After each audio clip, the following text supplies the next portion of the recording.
Hi bachelor boys and girls, ఈరోజైతే నేను బీరకాయ పెసరపప్పు కర్రీ చేస్తున్నాను. ఇక్కడ కావాల్సినవన్నీ తీసుకున్నాను. కొంచెం జీలకర్ర, ఎండుమిర్చి, కరివేపాకు, పచ్చిమిర్చి, ఉల్లిపాయలు, టమాటా, వెల్లుల్లిపాయ, బీరకాయలు. ఇంకా ఇప్పుడైతే వంట స్టార్ట్ చేసేద్దాం రండి.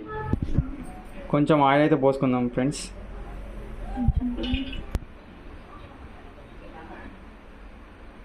ఆయిల్ అయితే హీట్ అయింది ఫ్రెండ్స్. ఇప్పుడు ఫస్ట్ అయితే వెల్లిపాయలు వేసుకుంటున్నాను.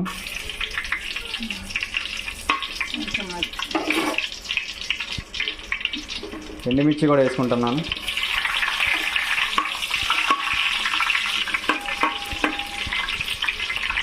ఎండుమిర్చి వెల్లిపాయలు అయితే మగ్గాయి ఫ్రెండ్స్. ఇప్పుడు కరివేపాకు, ఉల్లిపాయలు, పచ్చిమిర్చి వేసేస్తున్నాను.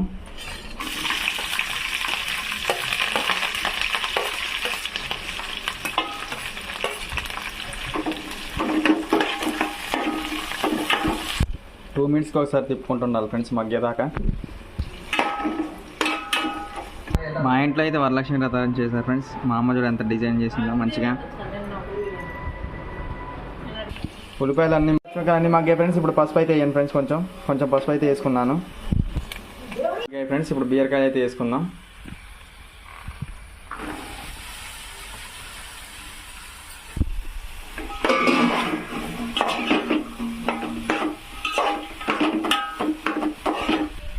బీరకాయలతో పాటు శనగపప్పు కూడా వేసుకుందాం ఫ్రెండ్స్. శనగపప్పు కాదు ఫ్రెండ్స్, పెసరపప్పు. మర్చిపోయి శనగపప్పు అనేసా.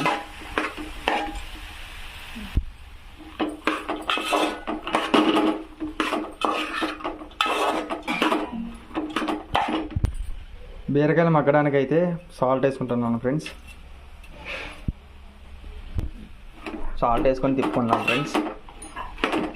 బీరకాయ పెసరపప్పు అయితే ఆల్మోస్ట్ 70% ఉడికింది. ఇప్పుడు టమాటాలు వేసుకుందాం ఫ్రెండ్స్.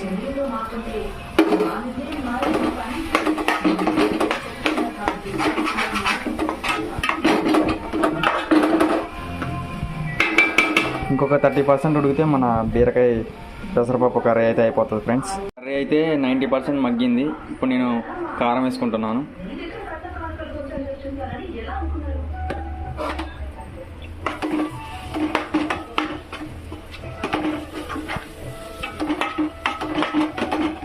ఫ్రెండ్స్, ఇదే మన ఫైనల్ అవుట్పుట్. మన బీరకాయ పెసరపప్పు అయితే రెడీ అయిపోయింది. ఇంకా రేపు ఇంకో వీడియోతో వస్తా friends. Please like, share and subscribe.